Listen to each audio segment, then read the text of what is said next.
At May 27, 1940, northern France, dawn. A cold mist drifts across the sands of Dunkirk.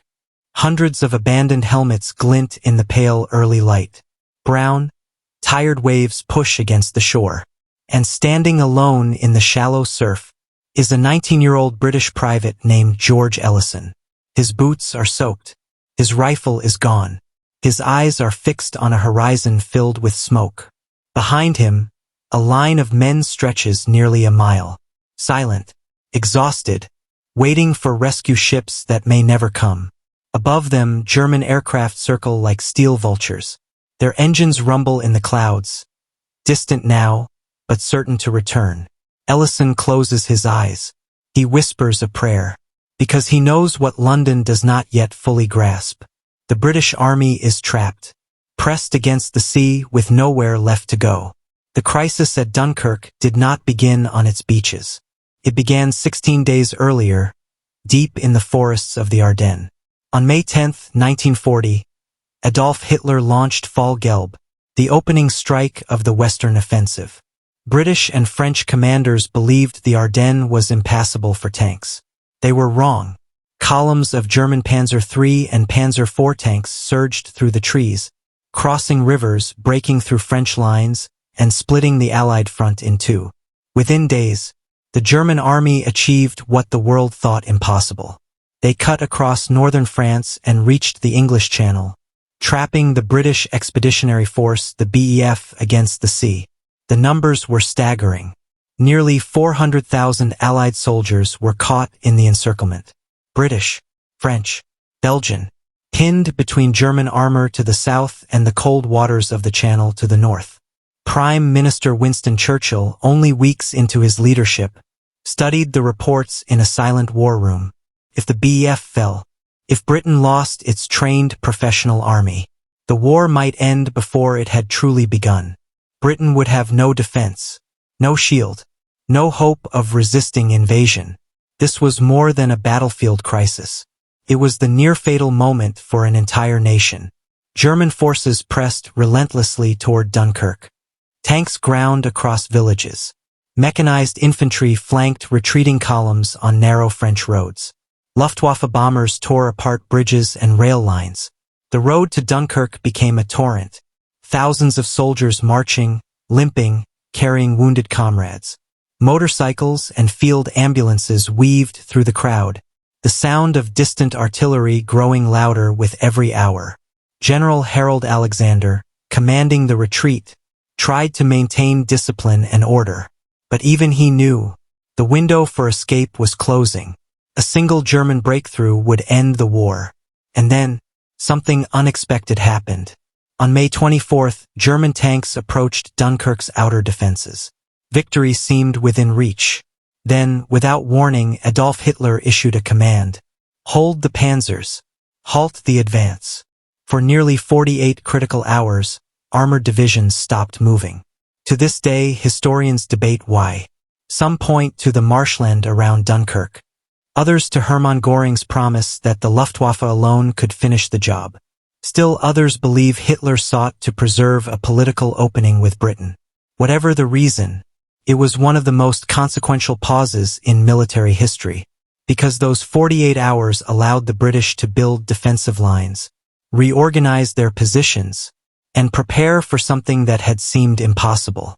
A mass evacuation. From a room beneath Dover Castle, Vice Admiral Bertram Ramsay drafted a plan few believed could succeed. The Royal Navy would attempt to rescue the BEF using destroyers, minesweepers, hospital ships, tugboats, and anything else that could float. But Dunkirk's waters were shallow. Large naval vessels could not get close enough to shore. So Ramsay issued an extraordinary order, an appeal to civilians along Britain's southern coast. Send us your boats, fishing boats, pleasure yachts, lifeboats, motor cruisers, rowboats. Some were commandeered. Others were volunteered, proudly, fearlessly. Men sailed their own vessels into a war zone, determined to pull strangers from the jaws of defeat. They would become known as the Little Ships of Dunkirk. By May 27, 1940, Dunkirk, The evacuation began under fire. At 7:30 a.m., German Stuka dive bombers roared down from the sky, their sirens emitting the now infamous shriek of terror, the Jericho trumpet. Bombs fell across the dunes, sending plumes of sand and bodies into the air. Columns of men dove for cover in shallow trenches. Medical teams rushed across open ground, ignoring bullets and chaos. On the beach, Private George Ellison covered his head as explosions tore apart the sand around him. He felt the ground shake. He tasted the salt. He thought the end had come. And yet the men did not break. They formed lines, orderly, silent, holding on to discipline as if it were the last thing they could control. The massive stone pier, the East Mole, became the lifeline of the British Army. Destroyers like HMS Sabre, HMS Grenade, and HMS Keith maneuvered alongside it, taking on thousands at a time. Everything else burned. Fuel tanks, warehouses, rail lines. German artillery pounded the harbor. The mole shook with each impact, and still the men marched forward. Some had waited for 40 hours without sleep. Some had thrown away helmets and packs to lighten their load. Some walked with bandaged legs, refusing to be left behind. In the Channel, the danger was no less severe. German aircraft strafed rescue ships. Submarines prowled below the waves. The water filled with debris and bodies. The destroyer HMS Wakeful was split in two by a torpedo, killing nearly 700 men. Sailors dived into the sea, grabbing the wounded, pulling them onto rafts even as bombs fell around them. A fishing boat named Tamzine carried 20 men. A pleasure yacht named Sundowner, captained by Charles Lightoller, the senior surviving officer of the Titanic, rescued 130 in a single trip. Civilians came under fire, yet none turned back. They were ordinary men in extraordinary danger, sailing into history with no weapons, no armor, and no promise of return. By May 30th, the skies changed. A thick fog rolled across Dunkirk, reducing visibility and grounding many German aircraft. Some called it coincidence. Others called it providence. But the effect was unmistakable. The evacuation surged. Destroyer after destroyer loaded soldiers from the mole. Small boats ferried men from the beach to larger ships. French troops held the perimeter, fighting desperate rearguard battles against overwhelming German pressure. On June 1st, the Luftwaffe returned in force. The battle became a storm of fire, bombs, smoke, burning oil in the water. But it was already too late. On June 4th, the final British ships departed.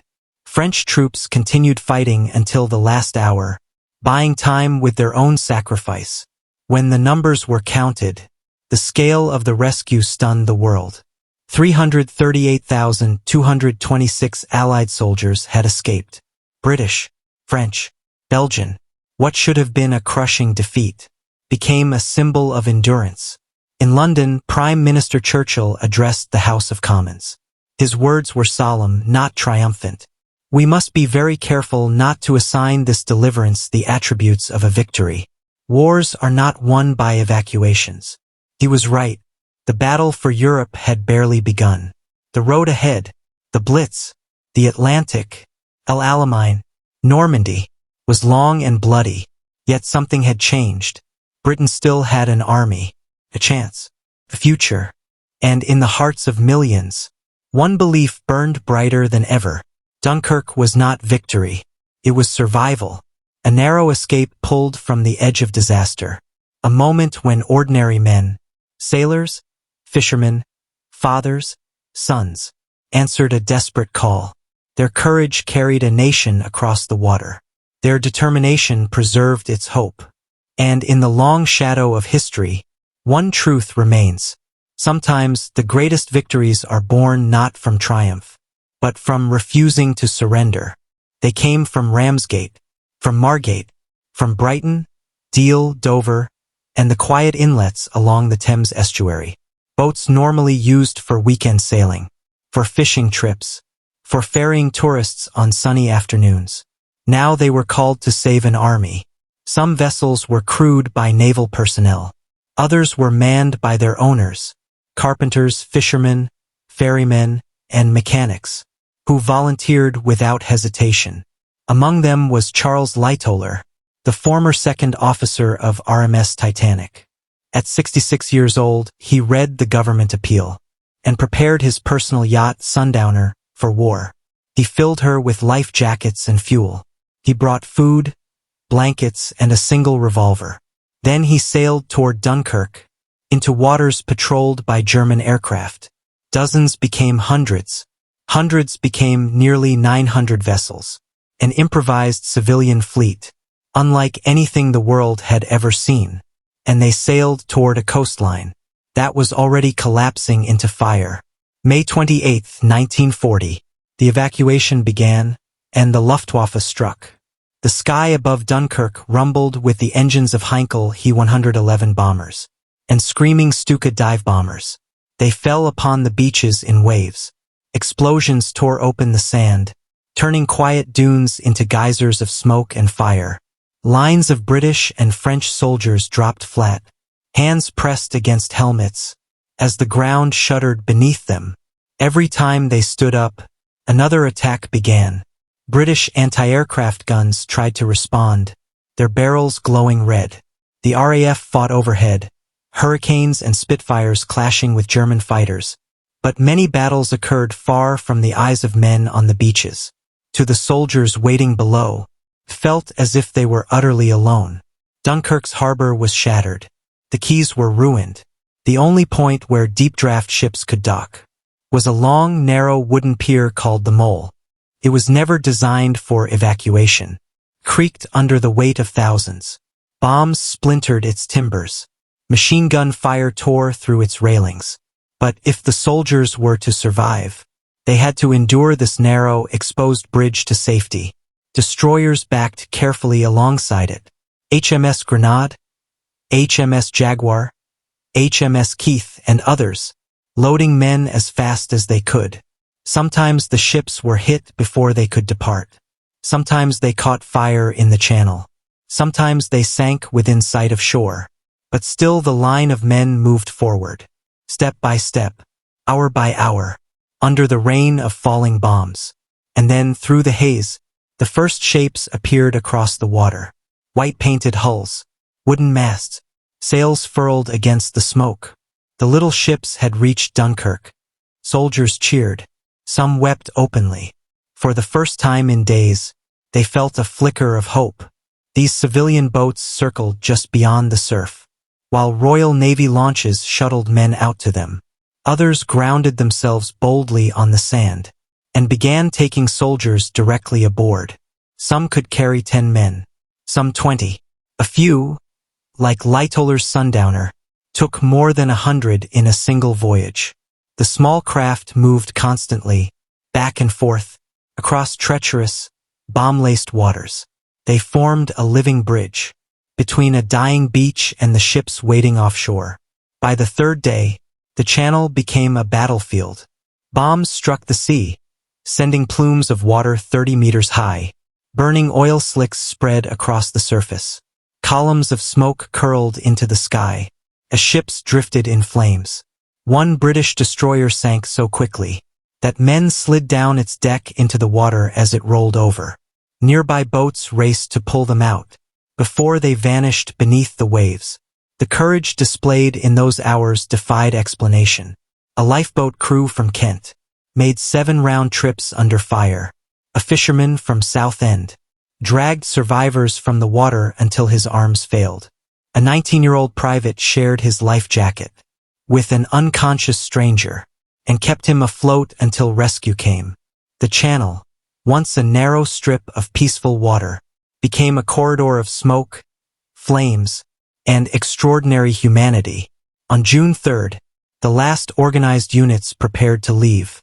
Rear guard French divisions held the perimeter, fighting street by street through the ruins of Dunkirk, to delay the German advance. Their sacrifice bought the final hours for British boats to withdraw. At 3:40 a.m., the final Royal Navy destroyer pulled away from the Mole. Darkness covered the water. Fires burned behind it. The guns of the German army echoed through the night. Operation Dynamo was over. Behind, the French defenders were captured. Ahead, the waters of the Channel opened like a path home. In total, 338,226 soldiers were rescued from Dunkirk, an impossible number, a number no one had dared to hope for. When the first survivors reached England, they stepped off the boats barefoot, hungry, exhausted, but alive. Crowds lined the docks with tea, blankets, and silent tears. Prime Minister Churchill addressed Parliament on June 4th. His words carried both triumph and warning. We must be very careful not to assign to this deliverance the attributes of a victory. But he added a final, unforgettable line, a line that defined the moment. We shall fight on the beaches. We shall never surrender. Dunkirk did not end the war. It did not defeat the enemy. It did not reclaim Europe. But it preserved the one thing Britain could not survive without: its army, the spirit, its future. The rescue was not the triumph of machines or strategy alone. It was the triumph of ordinary people who refused to stand aside while their soldiers faced annihilation. On those beaches, in those waters, a nation was pulled back from the edge of disaster by the courage of its citizens and the stubborn belief that hope still mattered. Dunkirk was not a victory of weapons, but of will, a moment when the smallest boats carried the greatest weight, and the fate of a nation rested on the tide. The world would remember it not as a retreat, but as a beginning. The last British destroyers moved carefully through the blood-red haze of sunset. Shattered buildings smoldered behind them. Distant explosions echoed across the water. French troops, the 2nd Light Mechanized Division, the 12th Motorized Division, and fragments of others, fought on with grim resolve. Their orders were clear: hold until the very end. Some made it to the mole. Many did not. But because they stood firm, the evacuation could continue deep into the night. At 1:40 a.m., June 4th, the final British ship departed. Moments later, Admiral Ramsay sent a message across the Channel. Operation Dynamo is complete. Against every expectation, against every calculation, the impossible had happened. In 9 days, 338,226 soldiers were rescued from Dunkirk. British, French, Belgian, Polish, Czech. They returned home in soot-stained uniforms, faces hollow, eyes carrying the memory of burning sand and falling bombs. They were hungry, exhausted. Many were wounded, but they were alive, and they were needed, for the war was far from over. On June 4th, 1940, Prime Minister Winston Churchill stood before the House of Commons. The chamber was silent. The world waited. He praised the courage of the rescue. He honored the little ships. He acknowledged the miracle. But then his voice hardened. Wars are not won by evacuations. He warned. This was not victory. This was survival, bought with sacrifice, courage, and chance. And it was the beginning of Britain's long, solitary stand against Nazi Germany. News of the evacuation spread across Britain. Newspapers called it the miracle of Dunkirk. Families gathered at hearths and radios to hear that their sons were safe. A battered army returned home, but instead of despair, the nation felt something unexpected: defiance, unity, resolve. The people of Britain understood the truth. They had stared into the abyss and stepped back. From small boat owners to RAF pilots, from shipbuilders to railway workers, from soldiers on the mole to the French rear guard, who fought to their last rounds. Dunkirk was not a story of defeat. It was a story of endurance. Historians still debate Dunkirk. They discuss the Halt order, the German miscalculations, the Allied failures that led to the encirclement. But the legacy of those 9 days cannot be measured by strategy alone. It rests in the hands that reached across burning waters, in the boats that should never have been in a war zone, in the quiet bravery of ordinary people who sailed into danger because they believed their nation must not fall. The evacuation preserved Britain's army. and Britain's army preserved Britain. Because of Dunkirk, the island nation endured the Blitz, resisted invasion, fought on in North Africa, returned to Europe in 1944, and helped liberate a continent. All because, in the darkest hour, a narrow strip of sand did not become a graveyard. Dunkirk remains one of the most improbable rescues in history, a moment when fate turned on weather, on hesitation, on courage, and on the resolve of ordinary people who refused to surrender. In the end, it was more than an evacuation. It was a nation pulling itself back from the edge, a testament to the quiet force of human courage. When all hope seems lost, the sea took many, but it gave Britain back its army, and with it the chance to fight another day.